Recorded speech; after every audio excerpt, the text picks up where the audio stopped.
Tuhan bersamamu.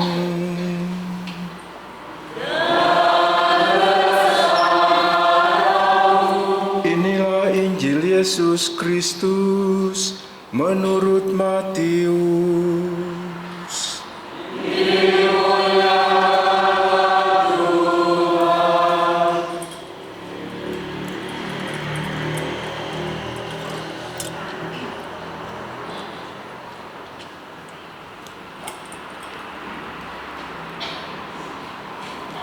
Injil Matius bab 17 ayat 1 sampai 9. Yesus dimuliakan di atas gunung. 6 hari kemudian Yesus membawa Petrus, Yakobus dan Yohanes saudaranya dan bersama-sama dengan mereka dia naik ke sebuah gunung yang tinggi. Di situ mereka sendiri saja. Lalu Yesus berubah-ubah di depan mata mereka. Wajahnya bercahaya seperti matahari dan pakaiannya menjadi putih bersinar seperti terang. Maka nampak kepada mereka Musa dan Elia sedang berbicara dengan dia. Kata Petrus kepada Yesus, "Tuhan, betapa bahagianya kami berada di tempat ini. Jika Engkau mau, biarlah kudirikan di sini 3 kemah, 1 untuk Engkau, 1 untuk Musa, dan 1 untuk Elia." Dan tiba-tiba sedang ia berkata, turunlah awan yang terang menaungi mereka, dan dari dalam awan itu terdengar suara yang berkata, "Inilah anak yang kukasihi, kepadanya lah aku berkenan, dengarkanlah dia." Mendengar itu tersungkurlah murid-muridnya dan mereka sangat ketakutan. Lalu Yesus datang kepada mereka dan menyentuh mereka sambil berkata, "Berdirilah, jangan takut." Dan ketika mereka mengangkat kepala, mereka tidak melihat seorang pun kecuali Yesus seorang diri. Pada waktu mereka turun dari gunung itu, Yesus berpesan kepada mereka, "Jangan kamu menceritakan penglihatan itu kepada seorang pun sebelum Anak Manusia dibangkitkan dari antara orang mati."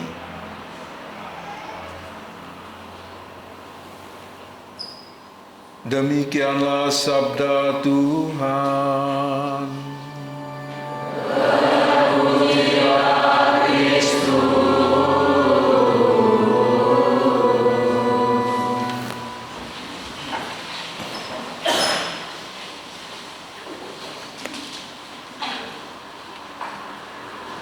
Bapak, Ibu, saudara-saudara sekalian yang saya cintai, anak-anak yang saya kasihi di dalam Tuhan, bacaan suci yang kita dengar pada hari Minggu yang lalu, apakah ada yang masih ingat bacaan Injilnya? Tentang apa? Ada yang masih ingat bacaan Injil Minggu yang lalu? Tentang harta yang terpendam, apalagi?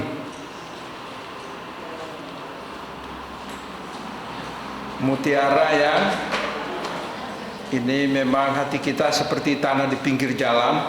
Dengar sabda Tuhan begitu semangat, keluar di depan gereja sudah diambil oleh iblis. Akhirnya pulang kosong di rumah kita, tidak bawa apa-apa sabda itu.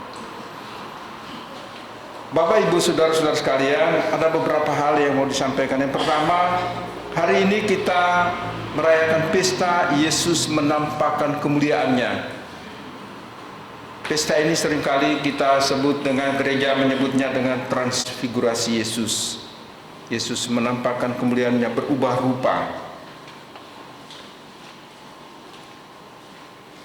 Apa yang dimaksudkan dengan berubah rupa ini? Pertama, saya masih kembali ke yang pertama tadi, harta terpendam, mutiara yang indah.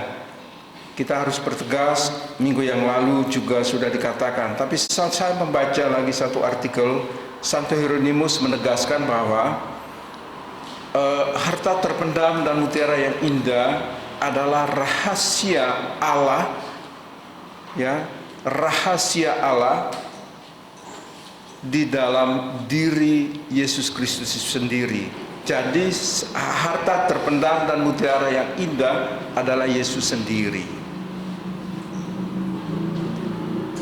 Pada hari ini Yesus menampakkan kemuliaannya. Dia mengidentifikasi dirinya sendiri sebagai Allah. Dia mengidentifikasi dirinya sebagai Allah. Maka wajahnya dia berubah rupa, pakaiannya menjadi berkilau-kilauan, wajahnya bercahaya. Lalu ada penguatan, ada afirmasi yang memberi ketegasan. Ketika awan datang menaungi, awan itu selalu menjadi simbol kehadiran Allah. Dan dari dalam awan itu Petrus, Yakobus dan Yohanes mendengar suara yang berseru, "Inilah anak yang kukasihi, kepadanya lah aku berkenan." Ada perintah, dengarkanlah dia. Tidak hanya suara itu, tapi ada perintah Allah untuk mendengarkan Yesus.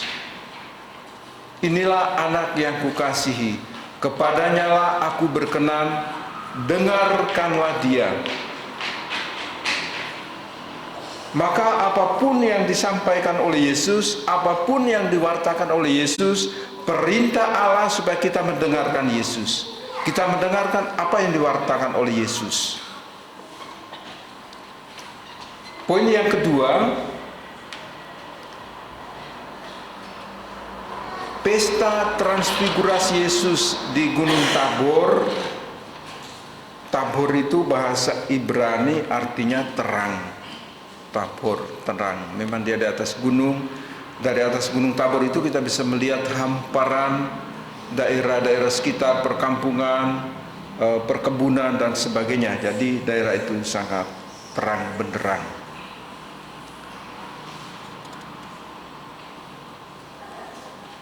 Penampakan Yesus, kemuliaan Yesus di atas Gunung Tabor itu mau mengatakan kepada kita bahwa kelak juga di atas gunung yang sama Yesus mendapat kemuliaannya.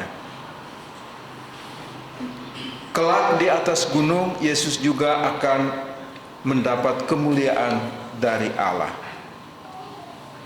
Kita melihat dari sekian perhentian itu, Anda lihat di perhentian yang ke berapa itu? Yesus disalib itu. Itu Yesus ditinggikan, ya kan? Yesus ditinggikan. Tetapi disitulah Yesus mendapat kemuliaan. Kenapa? Ketika dia disalib itu, ditinggikan dari salib itulah banyak sekali pengakuan. Dia anak Allah, dia tidak bersalah. Ya, dia orang benar. Banyak sekali pengakuan-pengakuan itu. Juga dari salib itu lahirlah pengampunan Tuhan bagi mereka. Ya Bapa, ampunilah mereka, sebab mereka tidak tahu apa yang mereka perbuat. Atau kepada penyamun yang disalibkan bersama dia, Tuhan ingatlah aku. Dan Yesus berkata, hari ini engkau bersama aku di Firdaus. Jadi banyak sekali peristiwa salib itu menunjukkan kemuliaannya. Mungkin bagi hidup kita, orang mendapat kemuliaan, orang mendapat kehormatan, barangkali lewat singgasana karena gelarnya, karena dewasa ini ya, dewasa ini, kalau orang menulis nama, harus ada gelarnya, bla bla bla bla bla bla bla, terus namanya, di belakang tambah lagi gelar lagi. Kalau Anda kurangi satu, Anda ditegur. Bukan main. Mereka menganggap itu kemuliaan. Mereka menganggap itu keagungan. Yesus di atas Gunung Kalvari itulah dia mendapat kemuliaannya. Kemuliaan Yesus nampak ketika dia mampu untuk memaafkan dan mengampuni, karena disitulah simbol ketaatan. Jadi untuk mendapat kemuliaan bukan sesuatu yang kita peroleh dengan bahasa profan itu simsalabim. Bukan itu. Kita harus bergumul, kita harus berjuang untuk memperoleh untuk memperoleh kemuliaan Tuhan itu. Oleh karena itu, iman bukan sesuatu yang statis, tinggal di tempat, aku kan beriman, pasti aku selamat. Tidak, kita harus bergumul, berjuang. Seorang pelajar, dia sebagai orang beriman, dia harus bergumul, berjuang, harus mampu mengalahkan dirinya sendiri dari rasa bosan, rasa malas, supaya dia lebih tekun belajar untuk mendapatkan yang terbaik untuk kemuliaan Tuhan.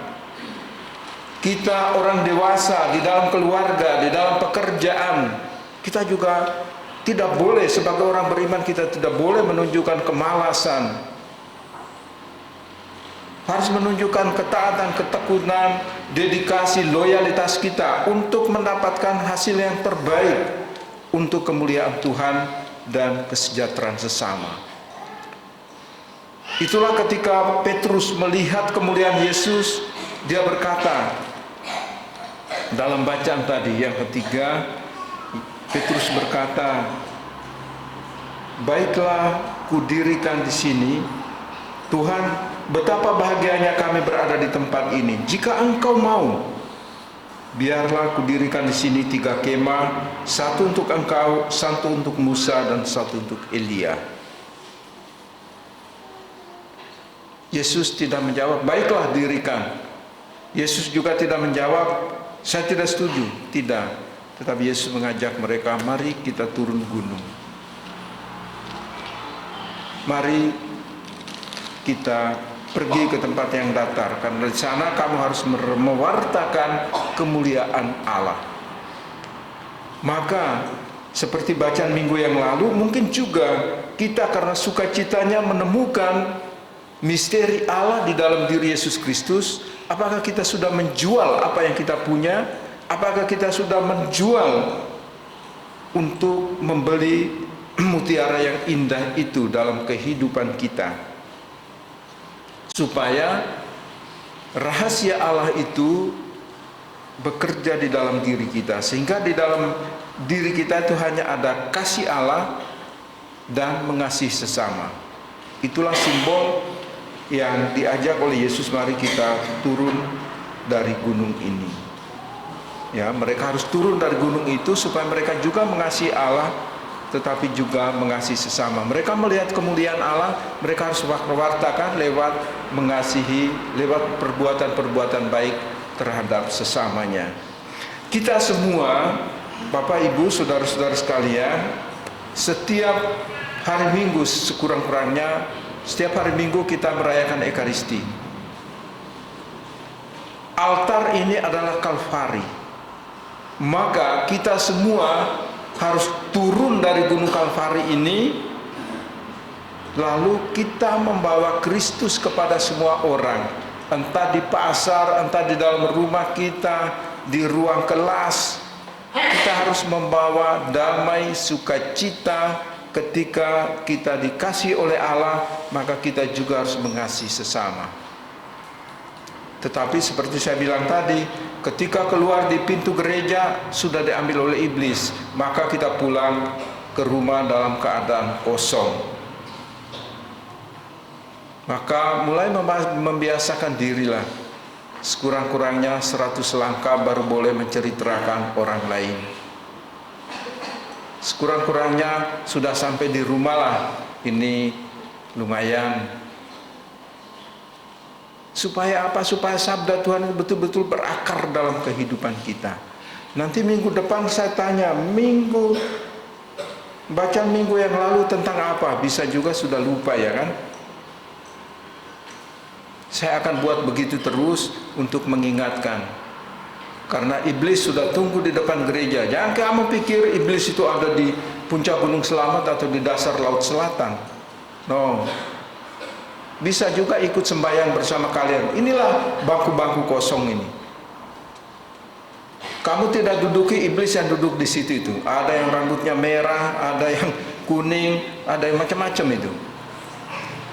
Maka saya sudah bilang, kalau boleh duduk berdua-dua seperti zaman corona supaya ini dipenuhi. Kalau tidak, iblis yang masuk nih, duduk ini. Saya lihat muka mereka ini, ada yang kumisan, ada yang nanti pulang, ada yang kerasukan setan nanti. Bapak, Ibu, saudara-saudara sekalian yang terkasih di dalam Tuhan, bacaan-bacaan suci ini sekali lagi mengajak kita supaya kita juga bisa melihat kemuliaan Tuhan dalam kehidupan setiap orang. Anda bisa melihat kemuliaan Tuhan dalam kehidupan pasangan Anda, suami Anda, istri Anda, anak-anak Anda. Jadi enggak usah mencari kemuliaan di tempat lain. Saya mau mendaki Gunung Slamet supaya saya bisa melihat kemuliaan Tuhan. Bukan itu. Kemuliaan Tuhan bisa nampak di dalam diri setiap pribadi. Maka yang kuncinya adalah keterbukaan hati. Apakah engkau punya hati yang terbuka mau mengasihi? Apakah engkau punya keterbukaan hati untuk mau memaafkan dan mengampuni? Apakah engkau mempunyai keterbukaan hati dan mengulurkan tangan untuk memberi bantuan kepada mereka yang membutuhkan? Itulah kemuliaan Tuhan.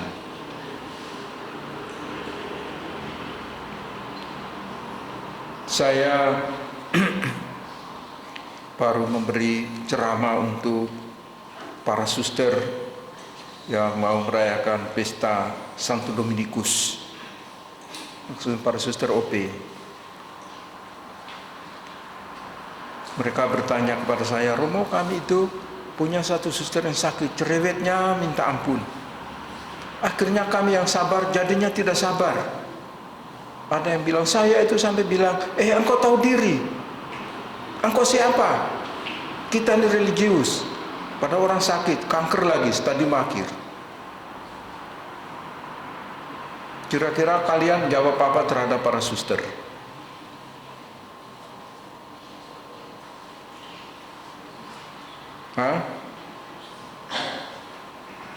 Nggak usah para suster. Kalau kalian punya keluarga yang sakit karena tua dan sebagainya, apa yang kamu bisa buat? Bosan? Capek?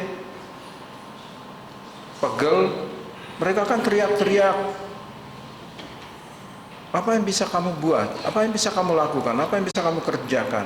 Saya bilang kepada para suster dan kepada kita semua, pertama, Tuhan sedang memberi kamu salib yang harus kamu pikul. Maka Yesus berkata, kalau kamu mau mengikuti aku, sangkal diri. Enyalah kesombongan, enyalah egoisme, supaya kamu bisa sanggup memanggul salib itu. Kedua, Tuhan sedang menyapa kalian, komunitas kalian,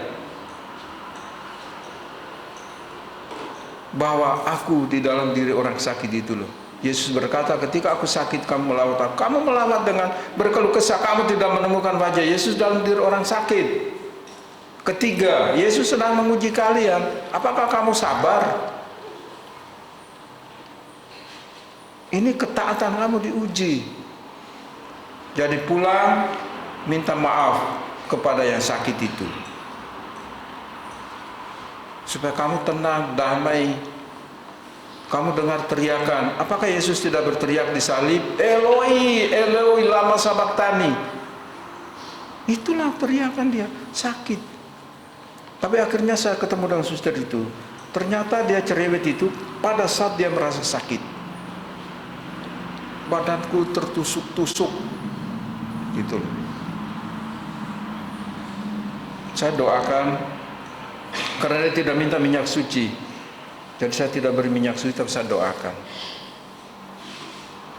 Kalau saya beri minyak suci bisa berbahaya juga, bisa juga cepat pergi, ya kan, karena sudah stadium akhir. Dokter bilang tunggu saja.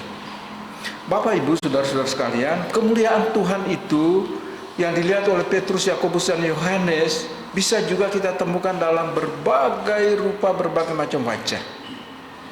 Tergantung keterbukaan kita. Semoga bacaan-bacaan suci pada hari ini menyadarkan dan mengingatkan kita supaya kita juga bisa menemukan wajah Kristus, kemuliaan Kristus di dalam kehidupan kita setiap hari lewat semua orang yang kita jumpai dalam kehidupan kita setiap hari, baik di tengah keluarga, entah di pasar, entah di toko, entah di ruang kelas, atau dimanapun. Kita harus mampu menemukan wajah Kristus itu. Dengan demikian kita juga ada dalam keselamatan Tuhan. Amin. Bapak Ibu, saudara-saudara sekalian, anak-anak yang terkasih, mari kita bangkit berdiri. Kita menanggapi sabda Tuhan ini dengan menegaskan iman kita. Kita doakan syahadat para rasul. Aku percaya akan Allah,